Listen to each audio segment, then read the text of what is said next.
తెలంగాణను ఇప్పట్లో వరుణుడు వదిలేటట్టు కనిపించడం లేదు. ఎందుకనంటే మరో 48 గంటల పాటు నిజంగా కొన్ని జిల్లాలైతే డేంజర్ జోన్‌లో ఉన్నట్లుగా తెలుస్తోంది. ఇప్పటికే ఆ జిల్లాలకి రెడ్ అలర్ట్ కూడా జారీ చేసినటువంటి సందర్భం.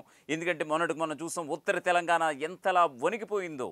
యెస్, ఒకవైపు ఆదిలాబాద్, మరోవైపు నిజామాబాద్, మరోవైపు కరీంనగర్, మరోవైపు మెదక్, నిజంగా హైదరాబాద్ అలాగే తదితర జిల్లాలు కూడా దాన్ని ఆనుకున్నటువంటి పరిసర జిల్లాలు కూడా అతలాకుతలమైనటువంటి పరిస్థితి కూడా కనిపిస్తుంది. ఉత్తర తెలంగాణలో అయితే చాలా వేలాది కుటుంబాలు రోడ్డున పడ్డటువంటి సందర్భం, వేలాది హెక్టార్లలో పంట తీవ్ర నష్టం జరిగినటువంటి సందర్భం. సో కొన్ని రోజుల క్రితం ఆల్రెడీ భారీ వర్షాల నేపథ్యంలో ఆల్రెడీ పంట నష్టం అంచనా వివరాలని తెచ్చుకున్నటువంటి వెంటనే మరొక విపత్తు సంభవించడం తెలంగాణలో.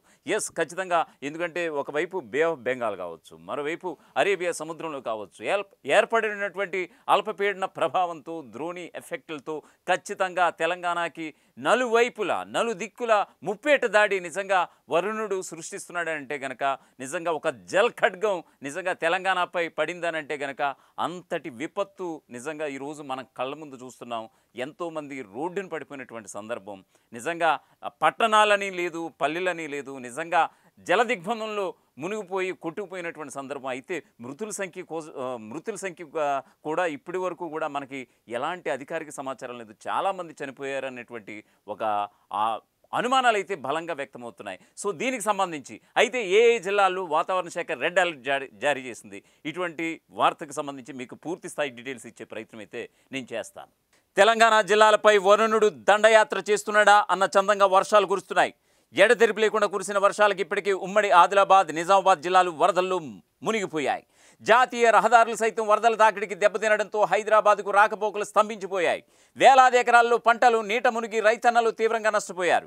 ఇప్పటికే భారీ వర్షాలతో అతలాకుతలమైనటువంటి తెలంగాణ జిల్లాలకు మరోసారి భారీ వర్షాల ముప్పు పొంచి ఉందని తెలంగాణ వెదర్ మ్యాన్ సూచించారు. నేడు రేపు అలాగే ఉదయం సాయంత్రం వేళల్లో అల్పపీడన ప్రభావంతో కొన్ని జిల్లాల్లో భారీ వర్షాలు, మరికొన్ని జిల్లాల్లో మోస్తరు నుంచి భారీ వర్షాలు కురుస్తాయని హెచ్చరించారు. ఖచ్చితంగా నిర్మల్, ఆదిలాబాద్, ఆసిఫాబాద్, మంచిర్యాల, జగిత్యాల, పెద్దపల్లి, కరీంనగర్, జయశంకర్ భూపాలపల్లి, ములుగు, హనుమకొండ, జనగామ, వరంగల్, మహబూబాబాద్, భద్రాద్రి కొత్తగూడెం, సూర్యాపేట, ఖమ్మం జిల్లాలకు రెడ్ అలర్ట్ జారీ చేశారు వాతావరణ శాఖ అధికారులు. కొన్ని జిల్లాల్లో వరదలు కూడా వచ్చే అవకాశం ఉందని కూడా హెచ్చరించారు. సో ప్రజలు ఎవరు కూడా బయటకు రావద్దు, సురక్షిత ప్రాంతాల్లో ఉండాలంటూ కూడా ఇటు అధికార యంత్రాంగం కూడా హెచ్చరిస్తున్నటువంటి పరిస్థితి. ఇక కామారెడ్డి, నిజామాబాద్, రాజన్న సిరిసిల్ల, మెదక్, సిద్దిపేట, సంగారెడ్డి, మేడ్చల్, మల్కాజ్గిరి, యాదాద్రి, హైదరాబాద్, వికారాబాద్, రంగారెడ్డి, నల్గొండ, నారాయణపేట్, మహబూబ్ నగర్, నాగర్ కర్నూల్, వనపర్తి, జోగులాంబ, గద్వాల జిల్లాల్లో కూడా మోస్తరు నుంచి అతి భారీ వర్షాలు కూడా పడే అవకాశాలు ఉన్నాయంటూ కూడా హైదరాబాద్ వాతావరణ కేంద్రం హెచ్చరిస్తోంది. ఇక సెప్టెంబర్ 2 నుంచి 6వ తేదీ వరకు నిర్మల్, ఆదిలాబాద్, ఆసిఫాబాద్, మంచిర్యాల, జగిత్యాల, పెద్దపల్లి, కరీంనగర్, జయశంకర్ భూపాలపల్లి, ములుగు, హనుమకొండ, జనగామ, వరంగల్, భద్రాద్రి కొత్తగూడెం, మహబూబాబాద్, ఖమ్మం, సూర్యాపేట జిల్లాల్లో భారీ వర్షాలు కురుస్తాయని తెలంగాణ వెదర్ మ్యాన్ అంచనా వేశారు. నిజామాబాద్, కామారెడ్డి, సిరిసిల్ల, సిద్దిపేట, మెదక్, సంగారెడ్డి, మేడ్చల్, హైదరాబాద్, యాదాద్రి, వికారాబాద్, రంగారెడ్డి, నల్గొండ, నాగర్ కర్నూల్, మహబూబ్ నగర్, నారాయణపేట అలాగే వనపర్తి, జోగులాంబ, గద్వాల జిల్లాల్లో మోస్తరు నుంచి భారీ వర్షాలు కురుస్తాయని కూడా అంచనా వేశారు నిజంగా తెలంగాణ వాతావరణ శాఖ అధికారులు. నిజంగా వాస్తవానికి సెప్టెంబర్ 2 నుంచి సెప్టెంబర్ 6 వరకు కూడా మరొక గడ్డు కాలం, మరొక విపత్తు ఎదురవబోతుందా తెలంగాణకి అనంటే కనుక ఎస్, వరుణుడైతే పుంచి ఉన్నాడు ప్రమాదకర రీతిలో అన్నట్లుగా ఇప్పుడు మనం ఈ వార్తను చూడొచ్చు. మరొకవైపు సెప్టెంబర్ 11 తర్వాత మరో తీవ్ర వాయుగుండం ఏర్పడబోతుందని, దీని ఫలితంగా మరోసారి రాష్ట్రంలో వరదలు సంభవించే అవకాశం ఉందని హెచ్చరించారు. ఇప్పట్లో అయితే ఖచ్చితంగా వరుణుడైతే వదిలేటట్టు లేదు. వర్షాలు, వరదల రూపంలో ఖచ్చితంగా దాడి, ఒకవైపు ముప్పేట దాడి చేస్తున్నాడా అని అంటే కనుక ఎస్, ఖచ్చితంగా ఈ సెప్టెంబర్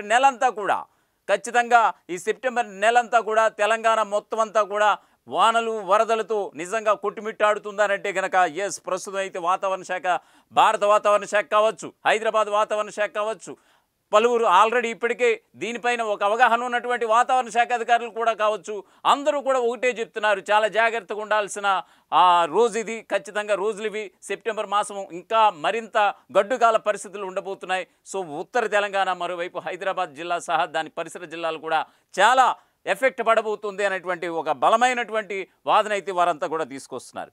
ఇక ఆదిలాబాద్ జిల్లాలో భారీ వర్షాల దాటికి పెనగంగా కడిం నదులు వాగులు ఉప్పొంగి ప్రవహిస్తున్నాయి. ఇప్పటికీ వేల ఎకరాల్లో పంట తీవ్రంగా నష్టం వాటిల్లింది. ఇక దన్నూరు గ్రామంలో ఒక యువకుడు వాగులో కొట్టుకుపోయినా సరే ప్రాణాలతో బయటపడడం కొంచెం ఆశాజనకమైనటువంటి ఒక వార్తగా మనం చూడొచ్చు. ఇక ములుగు జిల్లా తాడ్వే మండలంలోని జలగలంచ వాగు ఉధృతంగా ప్రవహించడంతో ముడ్యాల తోగు వద్ద 163 జాతీయ ప్రధాన రహదారి కోతకు గురైపోయింది. దీంతో ట్రాఫిక్ నిలిచిపోయి ప్రయాణికులు వాహనదారులు తీవ్ర ఇబ్బందులు పడ్డారు. ఇక లక్నవరం ఆయకట్టులోని 4 పంట కాలువలకు సుమారుగా 15 చోట్ల అయితే గండ్లు పడ్డాయి. తీవ్ర పంట నష్టం కూడా వాటిల్లినటువంటి పరిస్థితి. ఇక భూపాలపల్లి ఏరియా పరిధికి వద్దాం. మల్హర్ మండలం తాడిచెర్ల ఓపెన్ కాస్ట్, అలాగే గణపురం మండలంలోని మాధవరావుపల్లి సమీపంలోని ఓపెన్ కాస్ట్ ప్రాజెక్టు 3లోకి భారీగా వరద నీరు చేరి 2 రోజులుగా బొగ్గు ఉత్పత్తి నిలిచిపోయింది. సుమారుగా రోజుకి 2.5 కోట్ల నష్టం మేర వాటిల్లింది. ఇక యాదాద్రి భువనగిరి జిల్లాలో సంగెం, బుల్లెపల్లి, రుద్రవల్లి, జూలూరు లో లెవెల్ బ్రిడ్జిలపై నుంచి 3 నుంచి 4 అడుగుల ఎత్తులో మూసి పరవళ్లు తొక్కుతుండటంతో రాకపోకలు స్తంభించిపోయాయి. సో ఈ క్రమంలో హైదరాబాద్ విజయవాడ జాతీయ రహదారిపై భువనగిరి చిట్యాల రహదారులు తీవ్రంగా ట్రాఫిక్ స్తంభించిపోయినటువంటి పరిస్థితి స్టిల్ ఇప్పటి వరకు కూడా.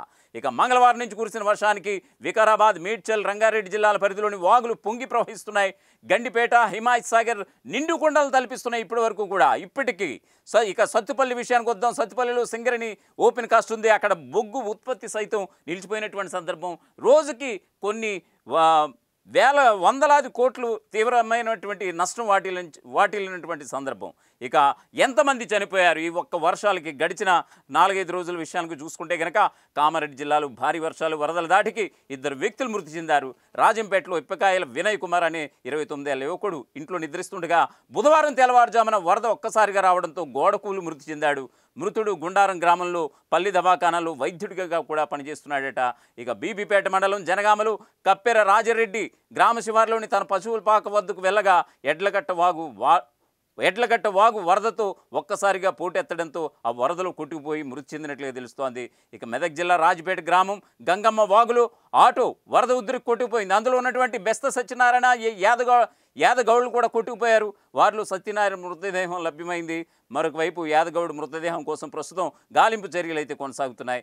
ఇక ఖమ్మం జిల్లా తిరుమలాయిపాలెంలో ఆకేరు వాగులో పడి మహబూబాబాద్ జిల్లా మరిపేడ మండలం వీరారం గ్రామానికి చెందినటువంటి మునీషా మృతి చెందాడు. అతడు వీరారం నుంచి మంగళవారం తిరుమలాయిపాలెం మండలం గుండా ఆటోలో వెళ్తుండగా ఆటో చెడిపోయింది. నడిచి రాకాసి తండా వైపు వెళుతూ వాగు దాటి ప్రయత్నం చేశాడు. ఆ వాగు వృద్ధికి కొట్టుకుపోయాడు. అతడి మృతదేహం గురువారం లభ్యమైంది. సో రాజన్న సిరిసిల్ల జిల్లాలో ఏగుమానేరు ప్రాజెక్టు వద్ద గేదెలు మేపడానికి నర్మల్ గ్రామానికి చెందినటువంటి 6 రైతులు వెళ్లారు. వీరిలో ఒకరు వరద నీటిలో గల్లంత కాగా గురువారం 5గురిని హెలికాప్టర్ ద్వారా రక్షించడం జరిగింది. ఇవన్నీ కూడా మనం చూసాం.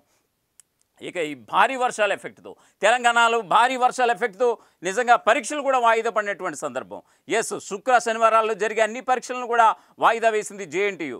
నిజంగా వాయిదా పడినటువంటి పరీక్ష తేదీలను త్వరలో ప్రకటించబోతున్నట్లుగా కూడా అధికారులు వెల్లడించారు. అలాగే 28, 29 తేదీల్లో కాకతీయ యూనివర్సిటీలో, అలాగే 29, 30 తేదీల్లో తెలంగాణ యూనివర్సిటీ పరిధిలో జరగాల్సినటువంటి పరీక్షలు కూడా అన్నీ కూడా వాయిదా పడిపోయాయి. ఇక శాతవాహన వర్సిటీ పరిధిలో ఉన్నటువంటి గురువారం జరగాల్సినటువంటి పరీక్షలు కూడా వాయిదా పడిపోయాయి. వాటిని తిరిగి ఎప్పుడు నిర్వహించేది కూడా ఇవన్నీ కూడా ఇప్పుడు ఏదైతే స్తంభన నెలకొందో ఈ స్తంభన ఇదంతా కూడా మళ్ళీ నార్మల్గా వచ్చిన తర్వాత ఖచ్చితంగా ఎప్పుడు నిర్వహించేది పరీక్షలు అనేది కూడా ఆయా యూనివర్సిటీలు అయితే వెల్లడించేటువంటి పరిస్థితి కనిపిస్తోంది. సో ఏదైనా సరే సెప్టెంబర్ నెలంతా కూడా ఇప్పుడు మొత్తం డేంజర్లో ఉందా తెలంగాణ అంటే కనుక ఖచ్చితంగా సెప్టెంబర్ 2 నుంచి మొదలు. ఇప్పుడు ఆల్రెడీ మరో 48 గంటలు ఆల్రెడీ ఒక డెడ్ లైన్ అయితే విధించారు. డేంజర్ జోన్లో ఇప్పుడు మొత్తం ఎన్ని జిల్లాలు ఉన్నాయి అన్ని జిల్లాలు మీకు వివరించినటువంటి పరిస్థితి. సెప్టెంబర్ 2 నుంచి 6 వరకు ఒక ఎత్తు అయితే సెప్టెంబర్ 11 నుంచి మరొక తీవ్ర వాయుగుండం రూపంలో తెలంగాణని వరుణుడు ముంచెత్తబోతున్నాడు, వరుణుడు దాడి చేయబోతున్నాడు. సో అందరూ కూడా అప్రమత్తంగా ఉండండి, బయటకు రాకండి, సురక్షిత ప్రాంతాల్లో ఉండండి అంటూ కూడా మా తొలి వెలుగు ఛానల్ నుంచి కూడా మీకు విజ్ఞప్తి చేస్తున్నాం. అసలైన తొలి వెలుగు. ఫాలో వాట్సాప్ @తొలి వెలుగు official.